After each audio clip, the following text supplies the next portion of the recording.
سمود فوٹیلا کے جو کارکنان تھے ان کی کشتیوں کو روکنے کے خلاف اسرائیل کی جانب سے جماعت اسلامی کی زیر اہتمام پشاور میں یہ مظاہرہ ہو رہا ہے۔ مظاہرین اسرائیل کے خلاف نعرہ بازی بھی کر رہے ہیں اور یہی کہہ رہے ہیں کہ گلوبل سمود فوٹیلا جو غزہ میں امداد پہنچانے جا رہے تھے ان کو غیر قانونی طریقے سے وہاں پہ روکا ہے اور ان کے کارکنان کو گرفتار کیا گیا ہے۔ مظاہرین نہایت پرجوش ہے، یہاں پہ نعرہ بازی بھی کر رہے ہیں اور اس میں جماعت اسلامی کے پاکستان کے جو سابق خیبر پختونخوا کے امیر تھے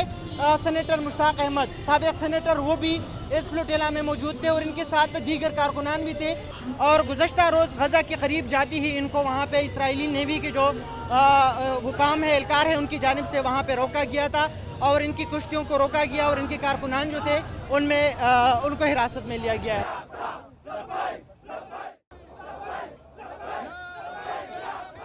ہم یہاں آئے ہیں جو گزشتہ روز اسرائیل نے بربریت کی ہے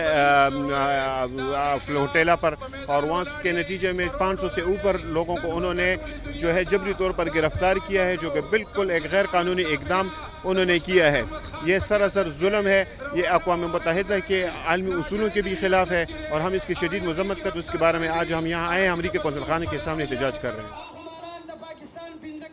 یہ جو مسلم ممالک ہیں ان کو چاہیے کہ یہ اتحاد کرے آپس میں۔ ابھی ہم جس طرح دیکھ رہے ہیں کہ پاکستان نے اور سعودی نے معاہدہ کیا ہے، اس طرح میں چاہتا ہوں کہ نیٹو طرز کا ایک اتحاد تمام مسلم ممالک بنا لے اور اس ظلم اور بربریت کے خلاف، جس میں امریکہ بھی ان کے ساتھ کھڑا ہے، اس کے خلاف احتجاج کرے اور اس کے خلاف بھرپور اقدام کرے۔